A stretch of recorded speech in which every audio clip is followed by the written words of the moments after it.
the dog gets out of the car and starts drinking all the gas. Life was good for Preston Plevrides as a senior at Marlboro High School in New Jersey.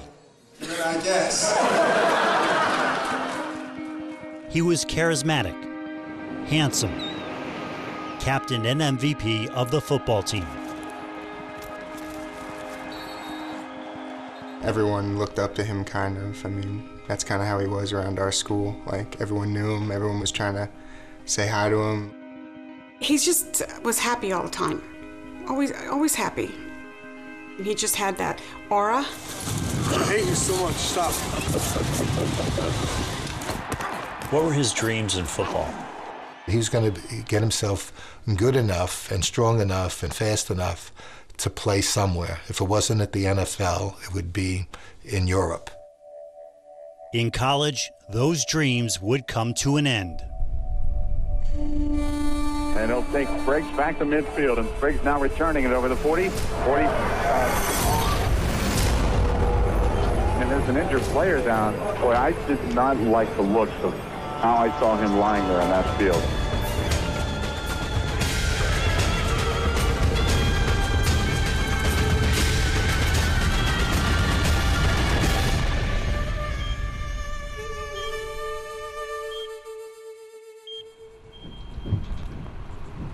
October 4th, 2005, LaSalle University in Philadelphia.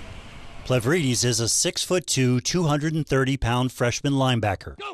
At practice, he gets injured in a helmet-to-helmet collision. I remember him coming home that night, a little bit concussed. You know, you're kind of weary. You don't really know what's going on. In a game 4 days later, Plevrides tells the LaSalle trainer his head hurts. The trainer sends him to the student health clinic where he is diagnosed with a concussion. But 2 days later, a nurse tells Plevrides he can return to play after sitting out one game. Was he symptom-free at that time? No, he was never symptom-free. Not at all. Why do you say that? He always complained about headaches. And how did he deal with it? Advil, handfuls at a time. Plevrides plays in 2 games without incident. Then, on November 5th, 2005, with 2:42 left in a game against Duquesne University in Pittsburgh, he tries to make a tackle on a punt return.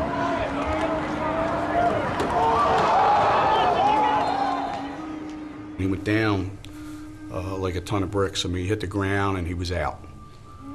Doctors, trainers, and coaches rush onto the field where Plevrides lay, convulsing. He was just shaking. And then he kind of rolled over onto his back, and he just went completely limp. I was worried then. You can't describe the look in his eyes. And I think they're just going to end the game right here. And I think that's a good decision. It's hard to go play football after you see something like that. The head coach and team trainer run to Mercy Hospital just a few blocks away. Assistant coach Phil Petit is in the ambulance. He started to foam a bit at the mouth. At that point, he was starting to fade.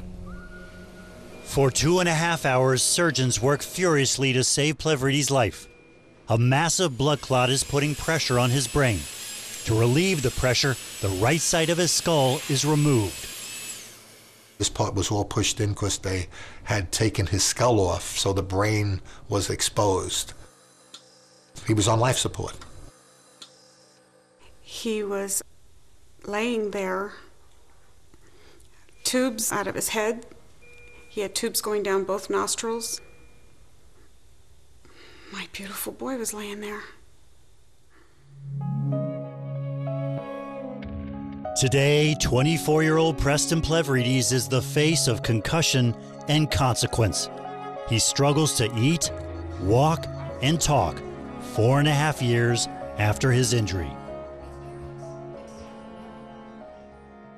Do you remember the hit that you took on the field? No. When I and my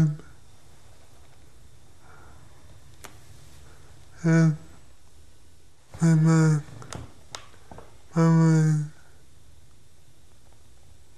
What do you remember about the Duquesne game?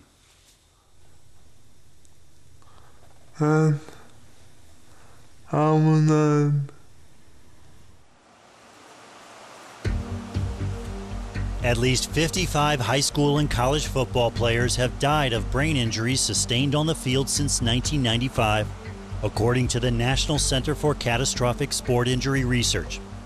Preston suffered second impact syndrome, which occurs only in athletes under age 23 whose brains are still forming. It is a rare, often fatal injury that happens when a brain that hasn't healed from a prior concussion is jolted again. The word concussion in Latin means to shake violently. Think about the brain as an egg yolk inside an eggshell. Mickey Collins, who has reviewed Plevrides' medical records, is one of the world's leading authorities on sports-related concussions. If you have a blow to the head, that's sufficient enough to cause the brain to move inside the skull. A certain neurochemical called potassium is released outside of the neuron. At the same time, a second neurochemical, calcium, which is supposed to be outside the cell, it leaks into the neuron. And for some reason, a second blow during this period of metabolic crisis will set off a cascade of events that you can't turn back from. And that's when you see the massive brain swelling. I don't believe the second event would have ended up resulting in a catastrophic outcome if it weren't for the first concussion occurring. Preston lived without a portion of his skull for 5 months. He would spend his 20th birthday in the hospital trying to regain the use of his arms and legs. After 9 months, he began moving around with a walker. In 2007, 2 years after the hit, he was exercising daily and starting to regain his speech. But Preston began having painful seizures, as many as 10 a day. So in July 2009, doctors disconnected the frontal lobe from the rear of his brain. The surgery left him barely able to move or talk again. He was devastated. I remember him crying after his operation, saying, "Nothing works," and he didn't expect it to be that bad.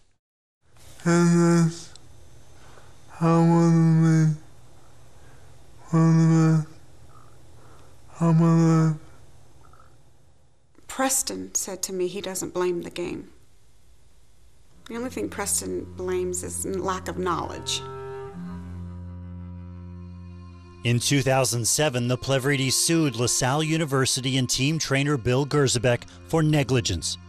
E60 obtained this deposition of Gerzebek, who was questioned about his evaluation of Preston 5 days after the initial concussion.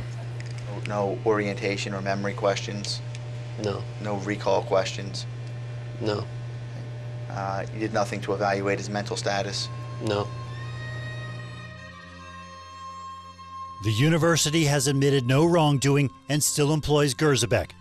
But last November, LaSalle, which no longer has a football program, agreed to pay the Plevrides $7.5 million. In December, the NCAA began revising its concussion guidelines. On April 29, 2010, it urged schools to have a concussion management plan on file, requiring clearance by a team doctor before an athlete returns to play. This case is significant because it's a wake-up call that you have to have a serious program with regard to head injuries. At-home aides and Preston's parents care for him around the clock. My name is Preston Plevrides. 5 days a week, he sees therapists who help him work toward one of his goals, to speak publicly about the dangers of playing with a concussion. How important is it for you to have people understand your story and learn from your experience? Very. Very important. Yeah. Because I don't want people to end up like me. This is a young man that's been through a heck of a lot. It's now February 2010, and all eyes are on Preston Plevrides.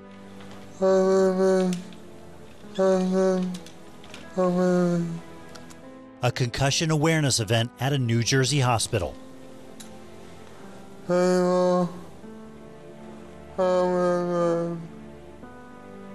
In the audience, high school trainers, coaches, his therapists, and family listen to his story.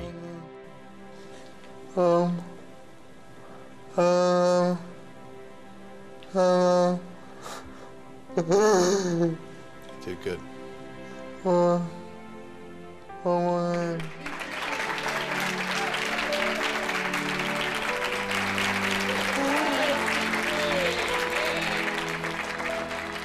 What was the message in your speech?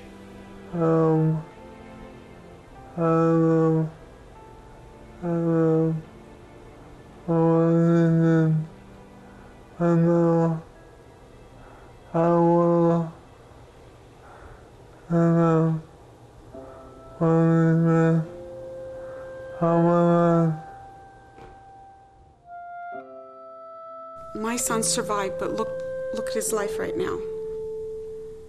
My son is the face of consequence, of not understanding the symptoms of a concussion.